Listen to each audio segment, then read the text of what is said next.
è il modo che noi utilizziamo per applicare la Convenzione di Faro, ma soprattutto il nostro Statuto. Dare la possibilità ai veneti di far conoscere le bellezze culturali, di far conoscere le particolarità, le tradizioni, gli angoli magari non conosciuti del nostro territorio, e lo facciamo chiedendo ai giovani, chiedendo ai ragazzi delle scuole superiori di darci prova della loro conoscenza, appunto del loro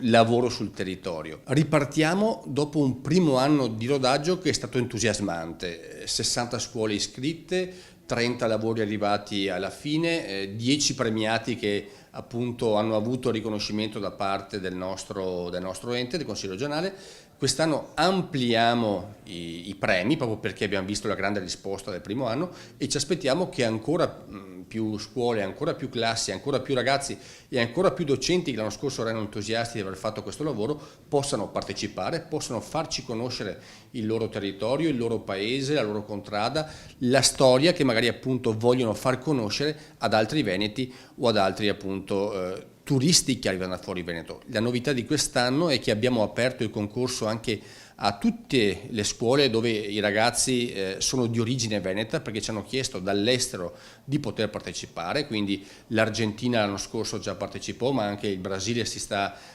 diciamo interessando alla cosa, le comunità di Istria e Dalmazia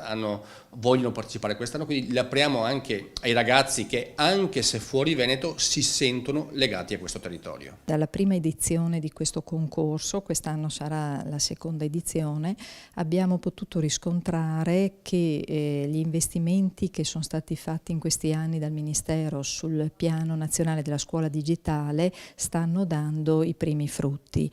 in quanto sicuramente i ragazzi i nostri giovani sono particolarmente sensibili e ormai abituati alla nuova tecnologia, a questi strumenti che consentono di realizzare questi video e questi lavori di pregio sicuramente, però ritengo che si vedano anche i primi frutti di quello che è stato il lavoro proprio della digitalizzazione della scuola, che non è ovviamente completa, però sta dando i primi risultati. Il Consiglio Europa cerca di allargare il suo spazio nella sua competenza, nell'area di sua competenza, perché abbiamo un paese che è pieno di storia che facilmente corre il rischio di essere dimenticata, e sulla base della Convenzione di Faro certamente si cerca di valorizzare e riportare a galla tutte queste cose che altrimenti andrebbero perse.